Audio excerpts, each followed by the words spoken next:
여러분 안녕하십니까? 오늘의 로앤피 시작하겠습니다. 김도현 기자 나와 있습니다. 안녕하세요.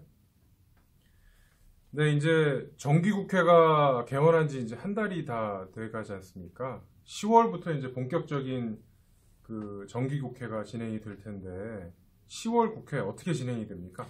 예, 이제 10월 1일부터 4일까지 대정부 질문이 3개가 되는데요. 1일에는 외교 통일 분야, 2일에는 경제, 4일에는 교육, 사회, 문화 분야 등이 예정돼 있습니다. 당초 이제 대정부 질문은 이번 달 중순에 원래 진행하려고 했었는데요. 평양 남북 정상회담 등을 이유로 이제 10월 초로 연기하게 됐습니다. 대정부 질문 이후에는 국정감사가 진행이 될 예정이죠. 정기국회 꽃이라고도 부르는데 국정감사에 대해서 좀 설명을 좀 부탁드립니다. 예, 이제 국정감사는 행정부를 감시해야 할 의무를 가진 국회가 1년에 한 번씩 전반적으로 이제 피감기관들을 감사하는 것을 의미합니다. 이제 헌법 제61조에 근거를 두고 있고요. 이제 국정감사법에 좀 더 세부적인 내용이 명시가 되어 있는데요. 이제 대상 기관은 정부조직법 등에 의한 국가기관, 그리고 뭐 지방자치단체, 그리고 정부가 투자한 기관, 그리고 기타 이제 국회 본회의에서 이제 국정감사가 필요하다고 의결한 기관 등입니다. 국정감사가 언제부터 시작이 됩니까, 그러면? 이제 국정감사는 이제 다음 달 12일부터 29일까지 진행이 됩니다. 이후 11월부터 이제 예산국회가 예정이 되어 있고요. 전체 17개 상임위에서 약 700여 곳에 가까운 피감기관을 대상으로 감사를 실시하게 됩니다. 매년 국정감사에서는 하여간 야당이 큰 활약을 하고 중요한 자료들을 많이 공개를 해서 그 핵폭탄급 위력을 가진 스캔들이 발생하기도 하는데 이번 정기국회 국정감사에서는 야당이 과연 얼마나 그런 그 활약을 할지가 또 관심되는 주목을 받는 부분이죠. 자, 일정은 그렇게 되고 현안은 어떤 것들이 있습니까? 이제 가장 먼저 이제 판문점 선언하고 평양 선언 등 이제 비준 문제를 놓고 이제 여야가 좀 크게 싸울 것으로 보입니다. 또 이제 평양 선언과 함께 도출됐던 남북 군사 분야 합의서를 두고 이제 여야 간 첨예한 대립도 예상됩니다. 이제 앞서 청와대와 이제 민주당이 판문점 선언의 비준 동의를 요구했던 만큼 이제 10월 국회에서도 이제 최대 쟁점이 될 것으로 보입니다. 자유한국당은 이제 뭐 판문점 선언의 이제 비준 동의를 받아들일 수 없다는 입장이고요. 바른미래당은 좀 당내에서 의견이 좀 엇갈리고 있습니다.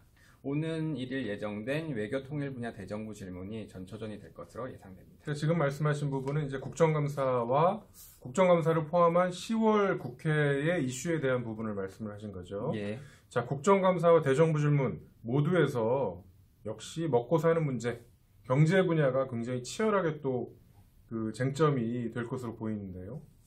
네, 맞습니다. 이제 문재인 정부의 이제 소득주도 성장을 야권에서 강하게 질타해 왔지 않습니까? 그만큼 이제 각종 경제 지표 등을 토대로 해가지고 소득주도 성장 정책을 이제 변경하라고 요구할 것으로 보이고요. 특히 이제 최저임금 인상이나 부동산 정책 같은 것들이 이제 주요 이슈가 될 것으로 봅니다. 반면 이제 민주당에서는 경제 악화의 책임이 이명박, 박근혜 정부에 있다고 얘기를 계속 해왔기 때문에 이 기조를 유지해 나갈 것으로 보이고 또 소득주도 성장을 좀 엄호할 것으로 예측이 됩니다. 그다음에 또 그 얼마 전에 통계청장 교체가 또 문제가 됐던 만큼 이 부분에서도 야당 의원들의 질타가 좀 이어질 것으로 보입니다. 역시 국회에서 가장 큰 일은 법안을 통과를 시키는 거죠. 그러니까 지난 9월 20일에 인터넷 전문은행 특례법과 상가 임대차 보호법 등 같은 그런 민생 법안들이 통과됐죠. 네. 남은 것들은 또 어떤 법안들이 있습니까? 몇 가지가 당시 쟁점 법안으로 웃겼던 것 중에 몇 가지가 처리가 안 됐었는데요. 이제 의료 영리화 논란이 일었던 이제 서비스 발전 기본법, 서발법, 네, 서발법, 그리고 규제혁신 5법이라고 이제 지정이 됐던 것 중에 행정규제 기본법하고 금융혁신 지원 특별법 등은 아직 처리가 안 돼 있는 상황이거든요. 이 부분이 이제 9월 4일 본회의에서 처리될지 뭐가 좀 관심이 되긴 하는데 안 될 것으로 보입니다. 국회 정기국회에 대한 뭐 관심이나 뭐 사람들이 그 많이 뉴스를 접하거나 이런 부분들이 결국은 또 그 미북 북미 정상회담과도 굉장히 많이 연관이 될 것 같습니다. 10월 국회 잘 체크해 주시기 바랍니다. 지금까지 김도현 기자였습니다. 감사합니다.